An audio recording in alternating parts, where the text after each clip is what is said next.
Buenas noches, a este su programa Vamos a Descubrir. Gracias por acompañarnos una vez más en la emisión de este su programa, que es producido por la Universidad Pedagógica Nacional Francisco Morazán y difundido por su canal Televisión Educativa Nacional Canal 10. En este segmento de Física Interactiva estoy muy bien acompañada siempre por la licenciada Merly Domínguez. Buenas noches. Buenas noches, Naomi, y buenas noches a todos ustedes que están en casa. Y gracias por sintonizarnos cada viernes. En este segmento vamos a estar hablando sobre la radiación solar, ¿verdad? Entonces, ¿qué nos puede ir comentando?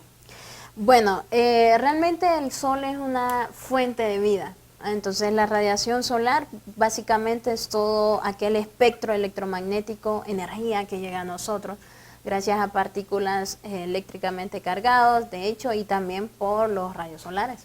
Entonces, nosotros nos encontramos expuestos durante el día a esta radiación solar y básicamente el ser humano se ha venido protegiendo 400 años de esta radiación solar. Hasta más o menos hace 75 años es que se inventó el primer bloqueador solar. Y bueno, como mencionábamos anteriormente, nuestro Sol, que tiene aproximadamente unos 4.500 millones de años de haberse creado, incluso, de hecho es un poco más ancestro que 4.500 millones de años. En ese tiempo se asume que tenía un 20% menos de energía que la que tiene ahora. Ahora, hay una frase muy bonita, si me ayuda a leerla, por favor. Me llama mucho la atención esa imagen. No hay nada nuevo bajo el sol, pero cuántas cosas viejas hay que no conocemos. Es bien interesante, cuando usted me la presentó me gustó bastante. Sí, realmente, bueno, estamos inmersos dentro de esa radiación solar y que nos afecta directamente, de hecho, y también nos beneficia porque, por ejemplo, las plantas no podrían realizar fotosíntesis sin esta radiación solar. Existe en el programa anterior hablamos sobre la radiación nuclear y cómo se utiliza para generar energía eléctrica. También la radiación solar es utilizada para generar energía eléctrica gracias a las celdas fotovoltaicas. Pues como mencionaba anteriormente, más o menos hace 75 años se creó el primer bloqueador solar. Y realmente fue un invento diseñado para proteger a los soldados de la Marina, ya que estos se exponían constantemente al sol. Entonces, una sustancia a base de glicerina, ellos se dieron cuenta que era la que mejor protegía de la radiación solar. Luego esto se fue haciendo un poco más comercial y pues hoy en día básicamente muchos científicos están tratando de mejorar estas sustancias para que nos protejan mejor de esta radiación que percibimos del sol. Y entonces nosotros en el comercio de repente podemos encontrar bloqueadores solares con diferentes números, ¿verdad? Que se pueden utilizar dependiendo al número de horas que vamos a estar expuestas al sol, tal vez. Exacto. Bueno, uno de los efectos también que tiene la radiación solar no es solo en nuestra piel, sino también en los ojos. Más o menos, de hecho, en el siglo XII es donde se empezó a diseñar las gafas oscuras y fue por los chinos, y no precisamente para protegerse del sol, sino para cuando ellos tenían a veces reuniones y se encontraban personas como de mayor rango que ellos, entonces para evitar esas miradas, mencionan, o quizás por acto de timidez, entonces se utilizaron las gafas. Pero en la década de los 60, Hollywood empezó a utilizar estas gafas solares para el estilo, ¿no? Hoy en día pues es una de las, por decirlo así, de los protectores que utilizamos para, aparte de también la estética, ¿no?, que sí, utilizamos muy frecuente. Pero también es un mecanismo que nosotros utilizamos, como usted lo dice, algo de estética, pero también hay personas que no pueden salir al sol no pueden salir afuera si no usan estos lentes. A mí, por ejemplo, me da un poco de dolor de cabeza cuando me expongo así a salir a la calle y no tengo la protección en mis ojos. Pero aparte de todo esto, ¿cuáles han sido los avances que la ciencia ha utilizado y ha creado para que se puedan seguir utilizando este tipo como protección? Por ejemplo, hoy en día, como mencioné, existe en el área de la ciencia, pues existen físicos, como por ejemplo un físico estadounidense, Blaise Nawiya, y Roberto, se me escapa el nombre ahorita, vamos a ver, Roberto Falullosa.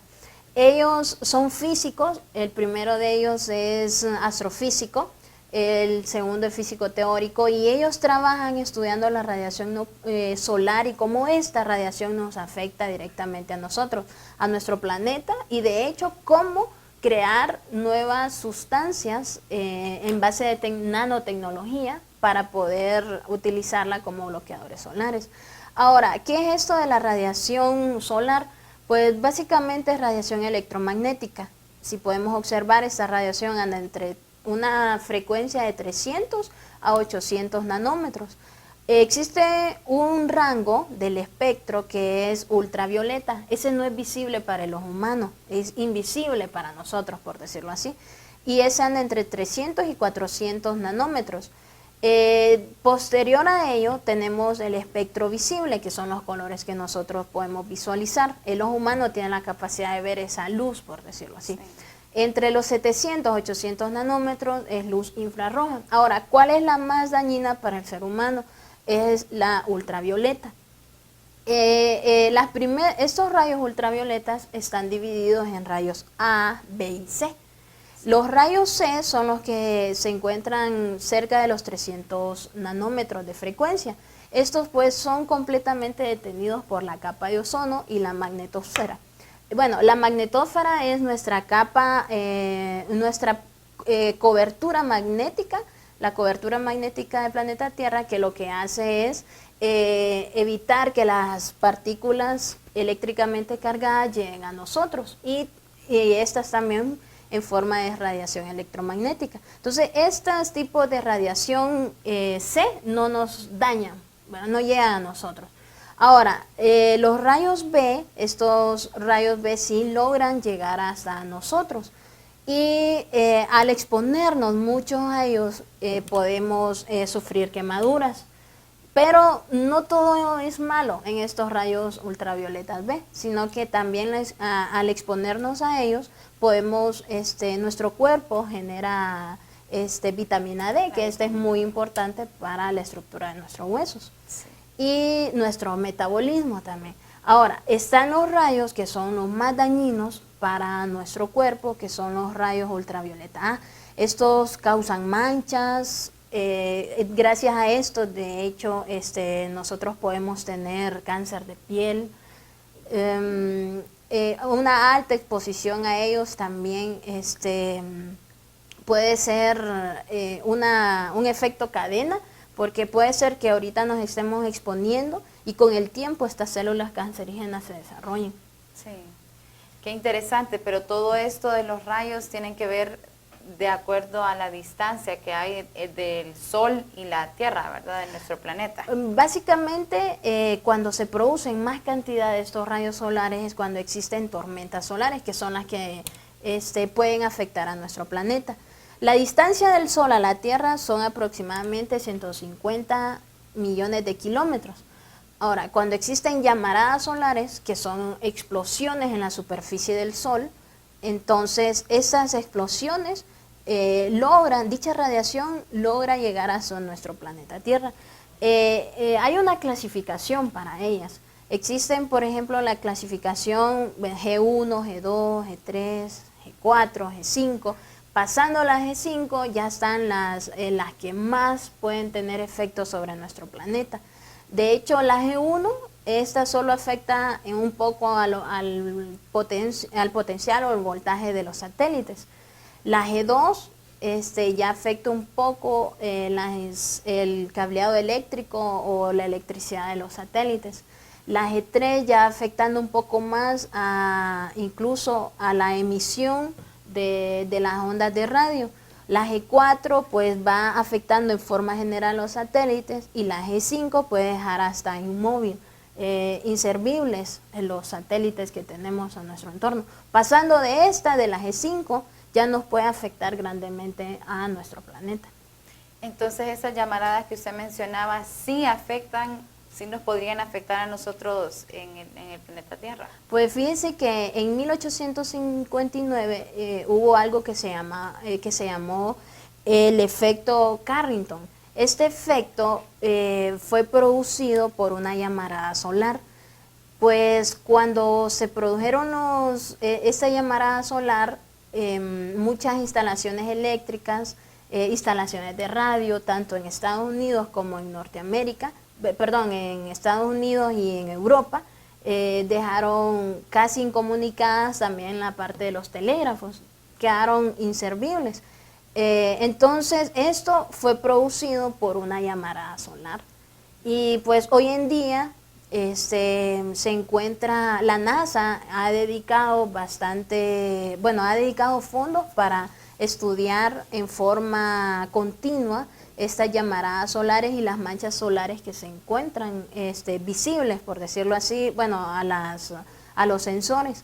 Si ustedes pueden buscar en internet, por ejemplo, pueden googlear en la página de la NASA o incluso escribir llamaradas solares de 3 días. Entonces aparecen páginas online en las que ustedes pueden ir registrando qué tipo de llamarada es probable que se produzca, porque esto es básicamente probabilidades. ¿Cómo se han surgido estas probabilidades? Por estudio de otras estrellas o de hecho de nuestra propia estrella tiempos anteriores. Entonces se hacen probabilidades de eventos y cada cuánto pueden ocurrir. Según la Universidad de Harvard, dentro de estos 100 años puede haber una llamarada solar que pueda afectarnos. Como es una probabilidad, de hecho muchas organizaciones, plantas nucleares, empresas de telecomunicaciones están reforzando sus instalaciones para cualquier efecto que pueda tener una llamarada solar. Y hablando de las probabilidades y de la protección, como usted mencionaba, hay algunos de países que usted algo me mencionó antes de empezar el programa, que hay algunos países que dependiendo a estas probabilidades o a estas estadísticas están trabajando en la protección a sus redes informáticas y a diferentes cosas.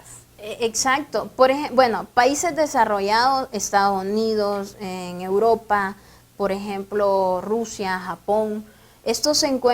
Hablamos antes de radiación nuclear, pues incluso ellos están reforzando sus refrigeradores para cualquier efecto que pueda haber sobre estas llamaradas solares, entonces estos se encuentren evitando cualquier sobrecalentamiento y evitando explosiones de radiación nuclear dentro de las plantas. Y bueno, empresas de telecomunicación también están protegiendo su información y sus instalaciones.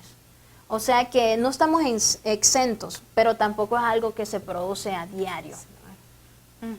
Bueno, muchísimas gracias, licenciada Merly, por lo que nos estuvo comentando el día de hoy, en esta noche. Y comentarles que se queden con nosotros, queridos televidentes, ya volvemos a su segmento de Química para Todos.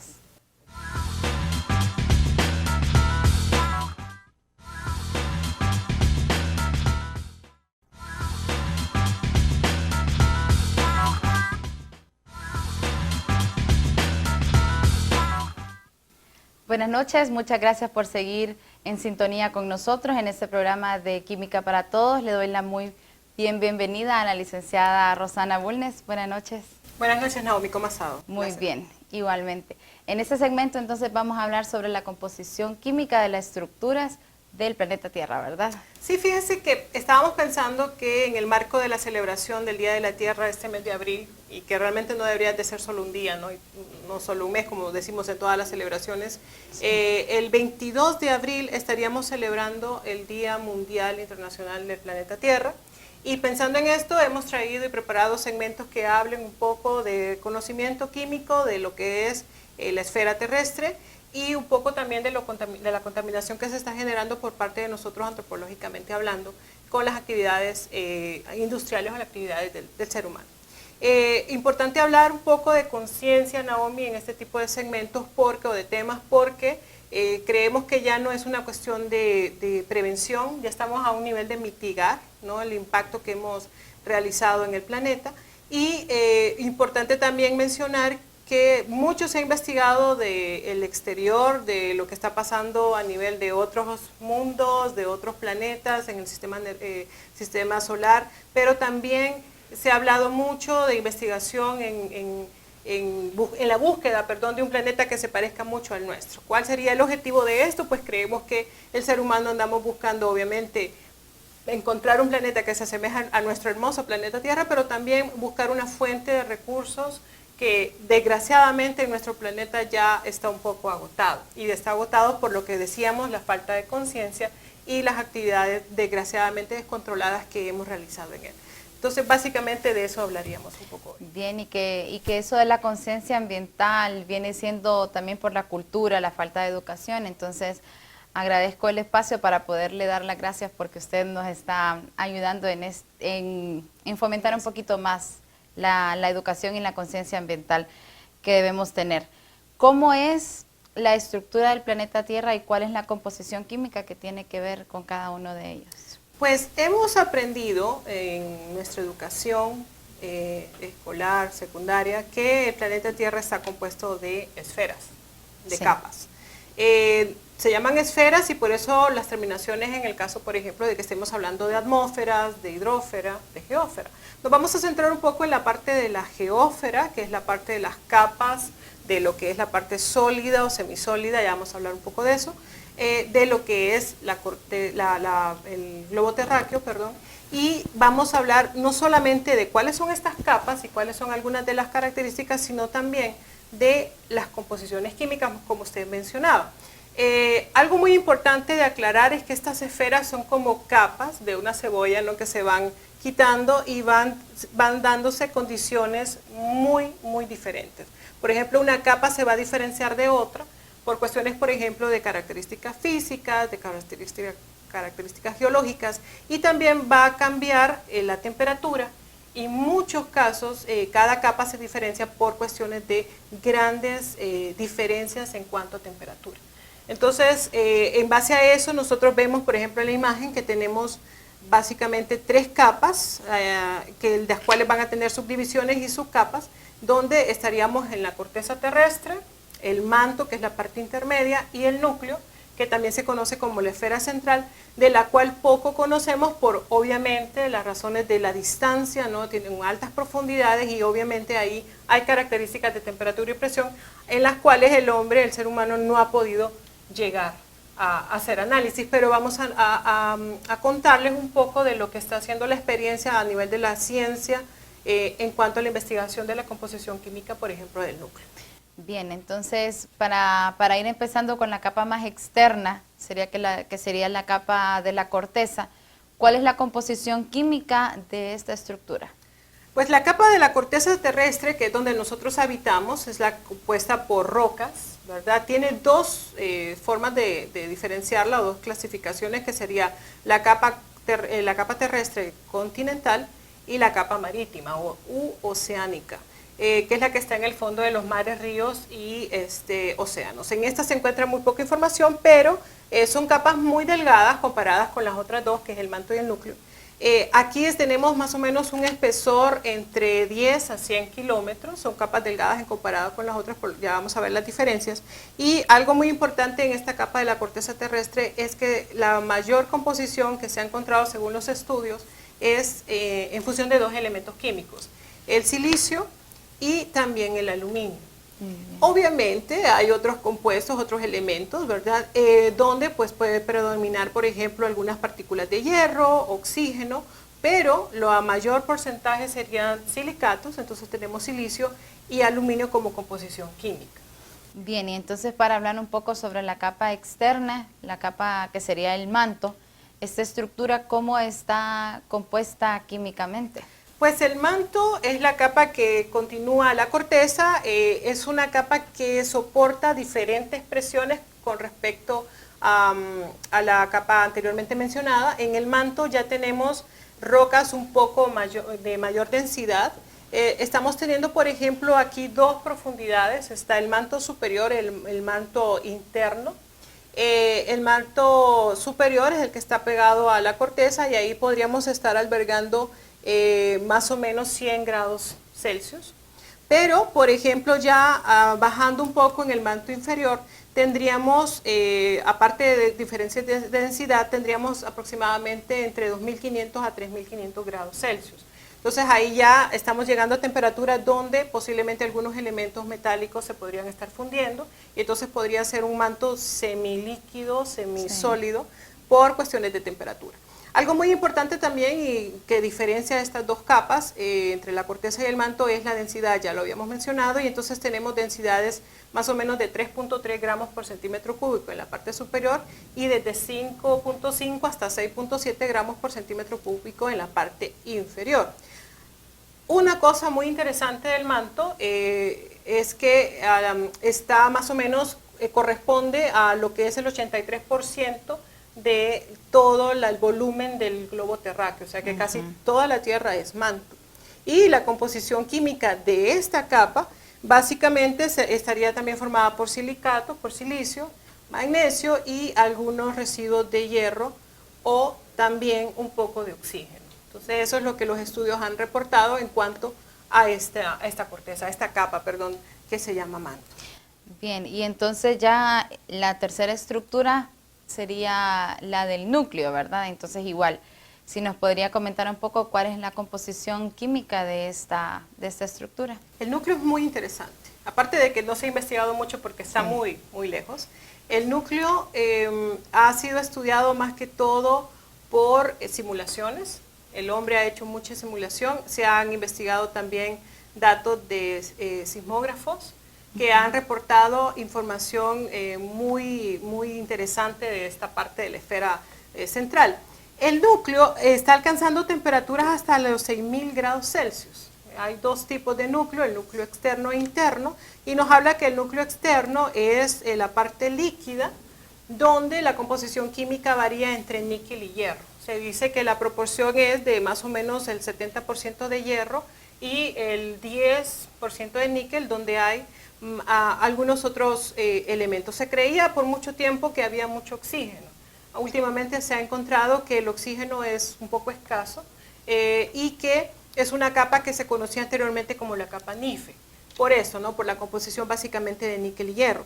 En el caso del núcleo interno es sólido y acá podemos encontrar algunos estudios que reportan que puede haber iridio, plomo, también hay residuos de titanio y por allí hay una información que todavía se está confirmando a nivel científico de que posiblemente exista oro, porque se ve que hay mucho metal pesado con pesos moleculares por mayores de 55 gramos por mol. Entonces se cree que hay oro y se ha dicho que la cantidad de oro que hay en el núcleo posiblemente podría cubrir el globo terráqueo con 4 metros de espesor. Entonces eso son como cosas que se han hecho simuladas, pero que al final dan muy buena información de algo que desconocemos y que ha sido como casi nunca tratado, ¿no? Porque es algo un poco difícil de comprobar, pero que gracias a la investigación y a que la gente se ha involucrado en esto de investigar un poco más de la Tierra, poco conocemos, como decíamos al inicio, tenemos algunos datos.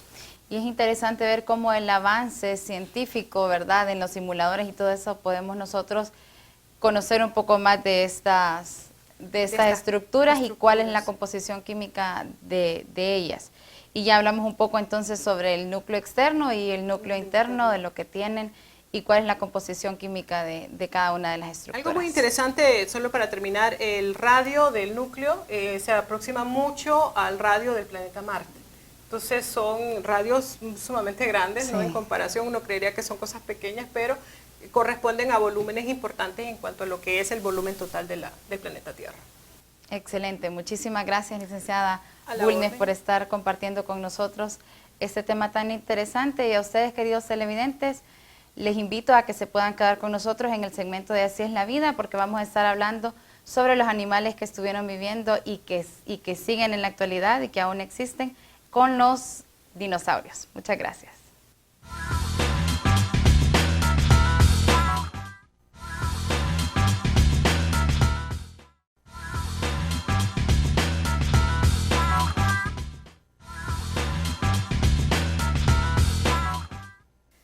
Buenas noches, muchas gracias por seguir en sintonía con nosotros. En este segmento de Así es la vida estoy acompañada por el magíster Javier García. Buenas noches. Hola, Nao, buenas noches. Bien, entonces en este segmento vamos a estar hablando sobre los animales que lograron vivir o lograron sobrevivir al meteorito que destruyó los dinosaurios, ¿verdad? Exactamente. Sí, bien, entonces, primero que nada, ¿cómo es que un meteorito, un fenómeno como estos, pudo extinguir a los dinosaurios y a otros organismos, no? Es importante empezar por ahí, de hecho. Excelente, porque en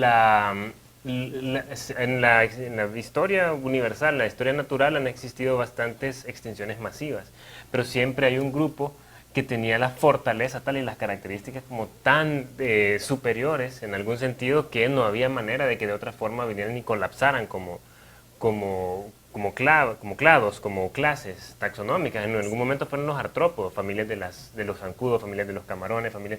Claro, con formas mucho más asesinas, mucho más grandes. Imaginemos una langosta de varios metros que tenía adaptaciones criminales. Pues, o sea, la vida empieza en el agua, definitivamente empieza en el agua. Entonces, ellas estaban regulando, estaban poniendo el orden en el mundo acuático en ese momento. Viene un primer proceso de glaciación y eso termina. Ahora, ¿qué pasa después cuando se moderniza la vida y se diversifica y llegamos a donde en la vida terrestre viene y se vuelve tan imperante? Un golpe como este, vemos las consecuencias que deja. Si usted se pone a pensar en el meteorito que pegó en la Tierra, no es una cosa que iba a sacudir de principio a fin a esa gran esfera que es la Tierra y todo lo que lleva. Pero sí iba a generar muchísimos paisajes de este tipo. Este es el impacto inmediato: ceniza a lo exagerado, mucho azufre, mucho dióxido de carbono. De hecho, dióxido de carbono en cantidades, en concentraciones mucho mayores a las que se producen en este momento, en un año como 2014 a 2015, por ejemplo. O sea, si comparamos las emisiones de este golpe a ese, en este tiempo donde no existía industria, por supuesto, y no existía ninguna de las costumbres que están engrosando tanto esta concentración de carbono, y aún así se logró llevar a esos niveles. Hay mecanismos de conocer eso. En el hielo, en los glaciares, por ejemplo, hace ese efecto de poder almacenar concentraciones y que pueden en nuestros días determinar qué tanto llegó a ser en esos momentos. Pero entonces, ¿por qué este fue un problema? Por lo que se ha discutido un par de veces antes, sí, que este golpe, que el meteorito tenía el tamaño como de la ciudad de Tegucigalpa. Si usted se va de un punto a otro, del inicio hasta el fin de Tegucigalpa, digamos, salida de Choluteca y salida de San Pedro, son 20 kilómetros lineales.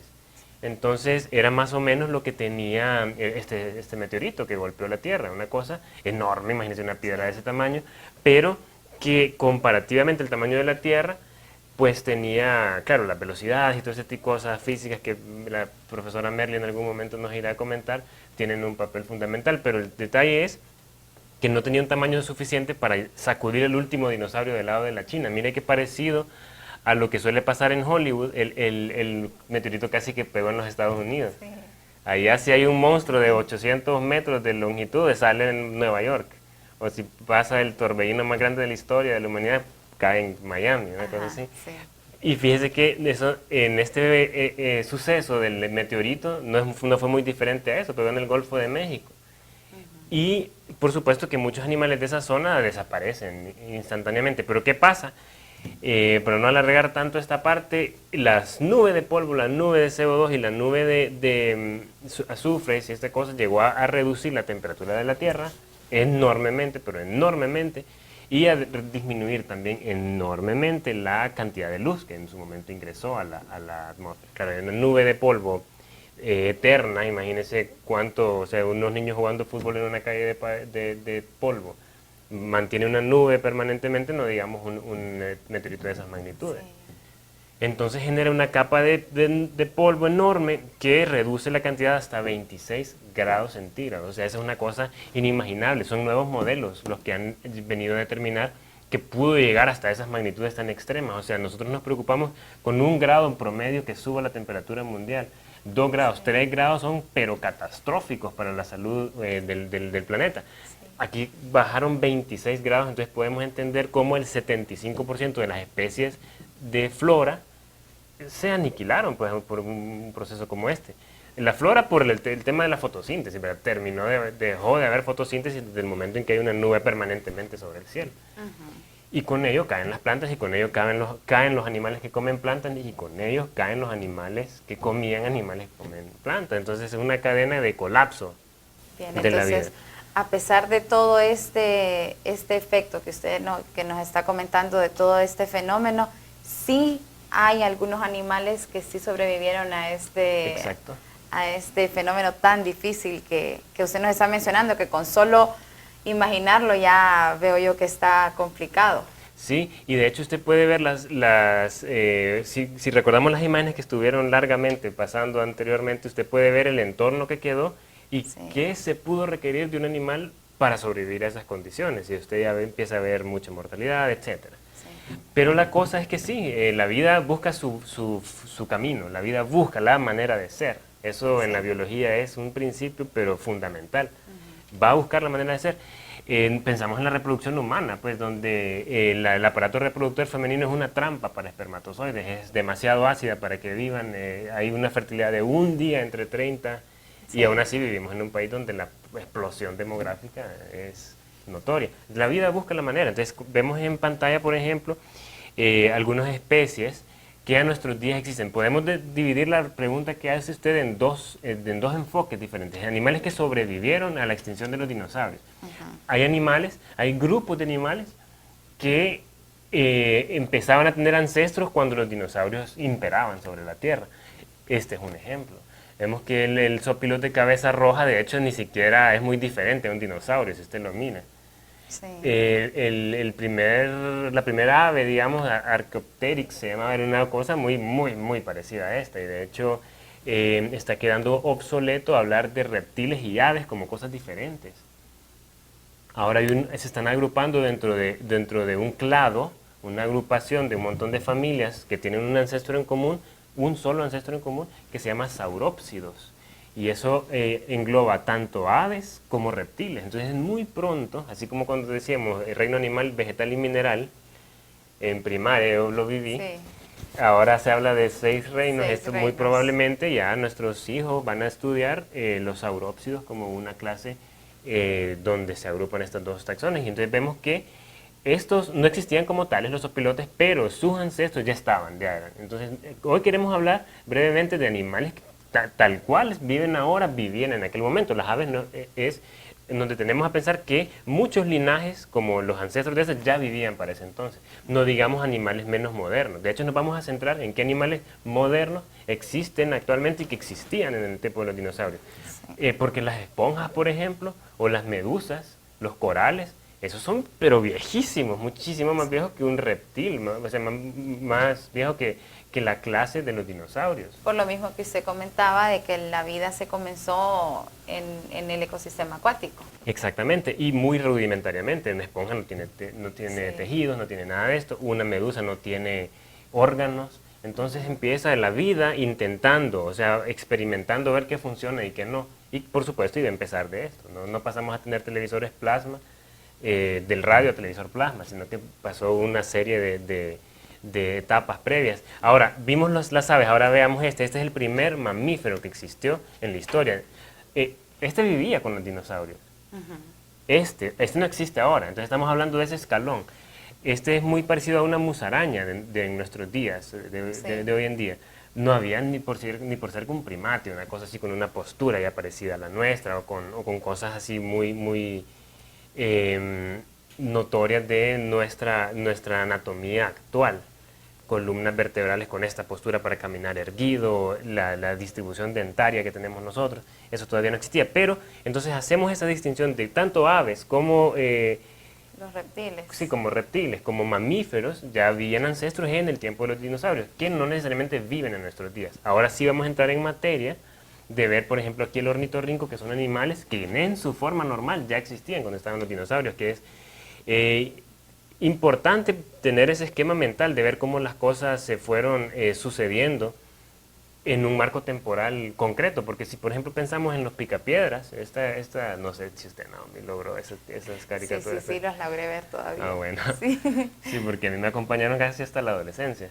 Sí, en mi niñez las miré yo. Pero ahí convivía de todo, era un desastre histórico, natural, que funcionaba para el entretenimiento, pero estaba un humano, ¿verdad? Como usted, como yo, con el vivo dinosaurio. Sí. Y aparte que tenían todo lo que tenemos ahorita, tenían una cama, solo que todo era más duro, pero estaba, había una silla y era de piedra, pero existía la silla. Entonces, ¿qué pasa con los animales? El ornitorrinco sí existió, o sea, ese sí no sé, si hubiera salido un ornitorrinco en los picapiedras, eso sí no hubiera sido una imprecisión científica, ese ya existía. Pero, por ejemplo, este es más todavía llamativo. Odiado por muchas y muchos, Por mí. pero sin duda tan antiguo como los dinosaurios. Las cucarachas, no es que había un ancestro de las cucarachas, sino que ese animalito ya existía en ese momento. Y miren que hay razones detrás de ello. O sea, para empezar, que no es una cosa tan repugnante. Dos manchas en la parte anterior, que es típico en los Platarias, en esa clase, lo hace parecer ojos y lo hace parecer una cosa muy temible. Pero sí creo que tenemos en producción otra imagen donde vemos que en realidad es parecido a un sonpopo. O sea, las cucarachas es un miedo atávico, un miedo guardado que tenemos desde los tiempos en que nos mordisqueaban cuando estábamos durmiendo en cavernas y que entonces era... Pero que es como un artrópodo como cualquier otro.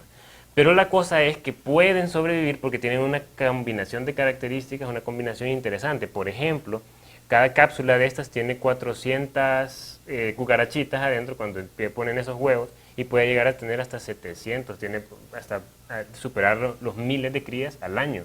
O sea, una águila arpía tiene una cría cada 3 años, en el mejor de los casos. Una de estas al año tiene más de 1000. Entonces no es extraño que haya suficiente cantidad como para que muchas murieron en el golpe y otras no. Otras quedaron de sobrevivientes. Exacto. Además de que ella no es nada contumeriosa a la hora de comer. Usted póngale lo que sea y por eso es que dicen, no, aquí no se puede comer. Hay salones que dicen prohibido comer y precisamente es porque las migajas van a traer un montón de estas indeseables criaturas.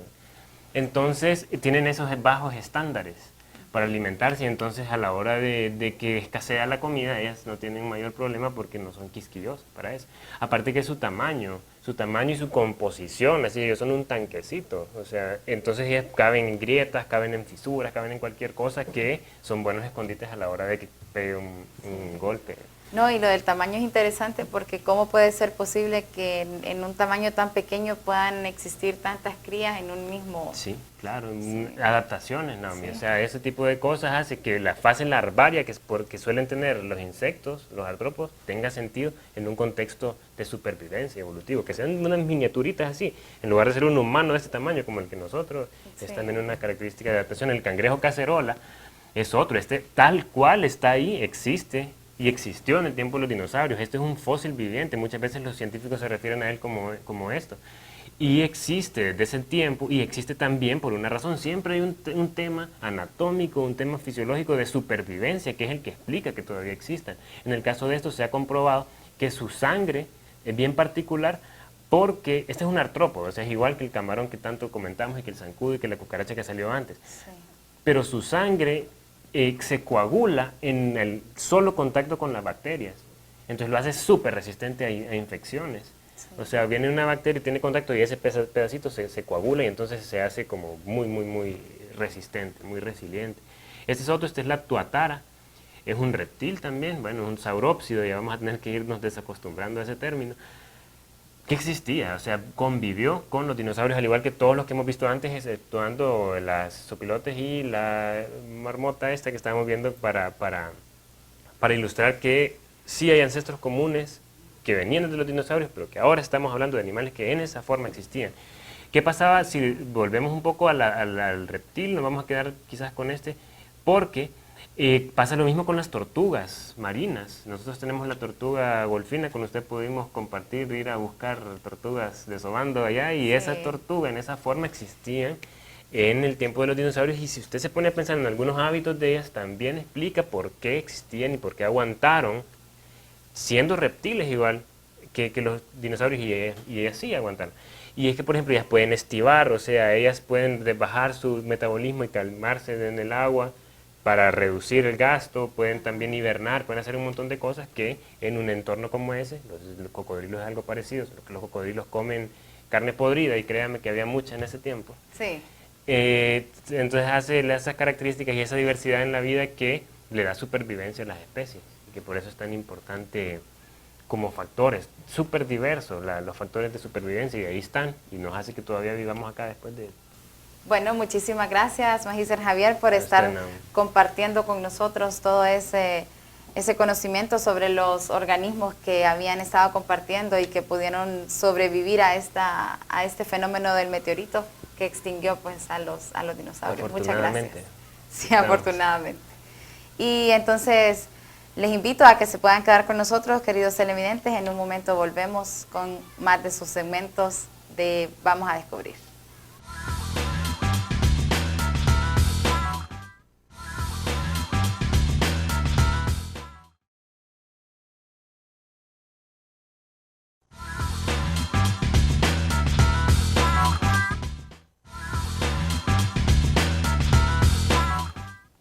Buenas noches, queridos televidentes, bienvenidos a su segmento Noticiencia, en el cual abordaremos temas de índole nacional e internacional, todo referente a la ciencia. En esta noche nos acompaña Jocelyn Villeda.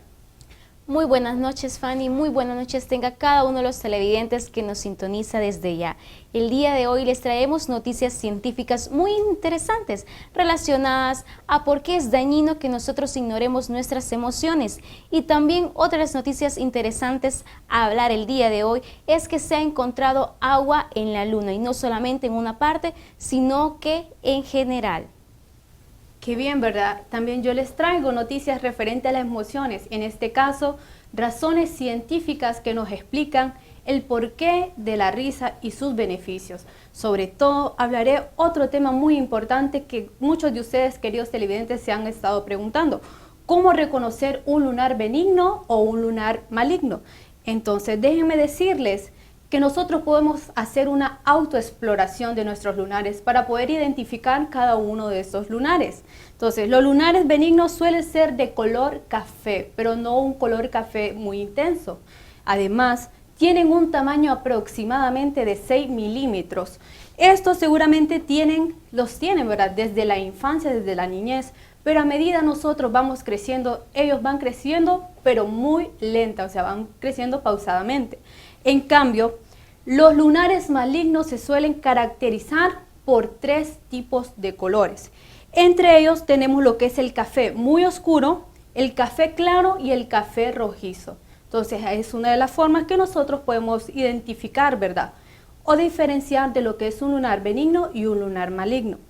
Ahora, según la Facultad de Medicina de la UNAM, de una universidad de Tennessee, nos explica que hay aspectos muy importantes, muy relevantes en cuanto a tomar en cuenta cómo determinar si un lunar puede ser peligroso o no.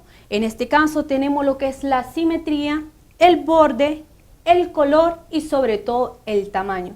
Entonces ahora con la simetría, esta característica de un lunar benigno quiere decir que es asimétrico, tiene sus dimensiones correctamente. En cambio, lo que es la simetría de un lunar maligno, esto lo que posee son irregularidades. Entonces hay que tener mucho cuidado, ¿verdad?, con eso y poder autoexplorar lo que son nuestros lunares. Ahora, en cuanto a los bordes, son indicios que pueden ser un lunar maligno si miramos como que hay deformidades, ¿verdad?, irregularidades, perdón. Entonces hay que tener mucho cuidado y visitar lo que es el médico. Ahora, tenemos lo que es el diámetro. El diámetro de un lunar benigno suele ser de 6 milímetros, en cambio, el diámetro que posee lo que es un lunar maligno es mucho mayor a 6 milímetros. Entonces hay que tener mucho cuidado, autoexplorarnos y saber si tenemos lunares benignos o lunares malignos. Entonces, si miramos que tenemos lunares malignos, ¿verdad?, con algunas irregularidades, pues les recomiendo que visiten al médico. ¿Usted qué opina, Jocelyn? Qué interesante, Fanny, el poder examinarse uno de los lunares y poder pues identificar si hay anomalías dentro de los lunares. Y hablando de lunares, Fanny, también le quiero hablar acerca de una noticia, ya no de lunares, sino que acerca de la Luna. Un estudio reciente basado en análisis de datos según orbitales lunares sugiere que el agua del satélite natural no se encuentra en pocos lugares, sino que está ampliamente en la superficie lunar. La investigación publicada en Nature Geoscience, dirigida por Joshua Benfield del Space Sciences Institute en Boulder, en el estado de Colorado, pues ellos afirman de que sí hay agua en la Luna y de que está no solamente en pequeños cráteres o en pequeñas porciones en la Luna, sino que se encuentra en toda la Luna. ¿Esto en qué nos beneficia? Pues esto facilitaría la formación pues de comunidades humanas, y también pues no solamente se obtendría lo que sería el agua para hidratarse, sino que también se extraería lo que es el hidrógeno y el oxígeno para combustible y también para poder usarlo como oxígeno para poder respirar. Sin embargo, también no es nada fácil acceder a ella porque también la podemos encontrar como hidroxilo. Sabemos que esto es un compuesto sumamente más fuerte que el agua y es más difícil de extraer lo que sería por componentes separados, tanto el agua como el oxígeno. Qué interesante, Fanny, que podamos tener este tipo de estudios y ya vayan avanzando acerca de lo que se encuentra en la Luna. ¿Qué le parece, Fanny? Es muy interesante, así como usted lo decía, ¿verdad? El poder saber de que hay agua en la Luna y quién quita que más adelante a través de estudios científicos y poder preparar algún tipo de instrumento pueda ser habitada lo que es la Luna. Aparte, muchos se preguntarán, otra noticia muy interesante, ¿qué es lo que nos pueden traer de estas chicas el día de hoy? Pues déjenme decirles que hay razones científicas que explican por qué necesitamos reír. Entonces, ustedes dirán, no, bueno, el reír solo me causa, o sea, como su palabra lo dice, dar una risa nada más, no tiene nada científico, pero déjenme decirles que al reír nosotros podemos tener en lo que es nuestro cerebro, en el córtex del cerebro, puede ocasionar lo que es una activación. Esa activación nos va a ayudar a liberar impulsos eléctricos, en los cuales estos impulsos eléctricos van a ser liberados por lo menos un segundo cada impulso. Entonces, al ser liberados estos impulsos, nos van a dar una liberación. Va a poder eliminar cada una de esas energías negativas que nuestro cuerpo acarrea.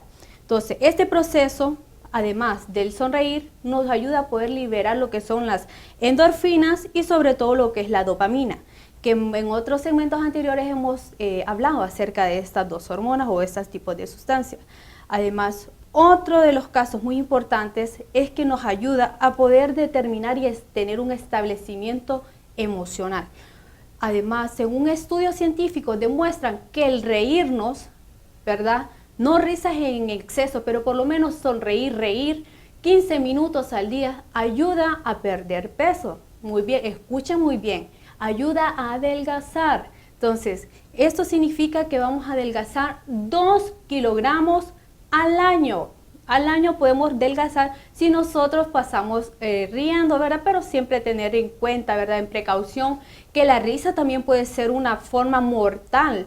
¿Por qué? Porque al reírnos de una manera exagerada puede hacer que nuestros músculos del estómago se contraigan, se compriman y pueden provocar hasta la muerte. No sé si usted ha escuchado hablar de que se murió de tanto reír, ¿verdad? Qué interesante, Fanny, lo que usted nos acaba de comentar, de que es muy importante reírse, y le invitamos a todos pues de que nos podamos reír más diariamente. Y entre otras noticias científicas también, hablando de las emociones como la risa, traemos por qué es malo que ignoremos nuestras emociones.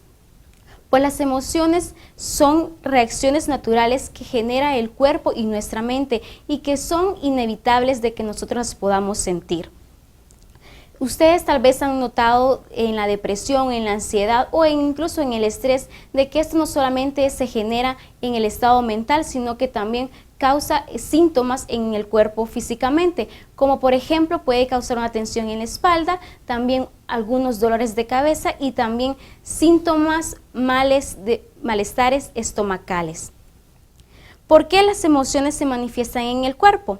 Pues estudios científicos han demostrado que se manifiesta en el cuerpo debido a que el cerebro responde a señales a causa de emociones como miedo, peligro, ansiedad, depresión, incluso amor, en fin, diferentes emociones que nosotros generamos. Y estas señales son van directamente principalmente al corazón, los pulmones y también los intestinos.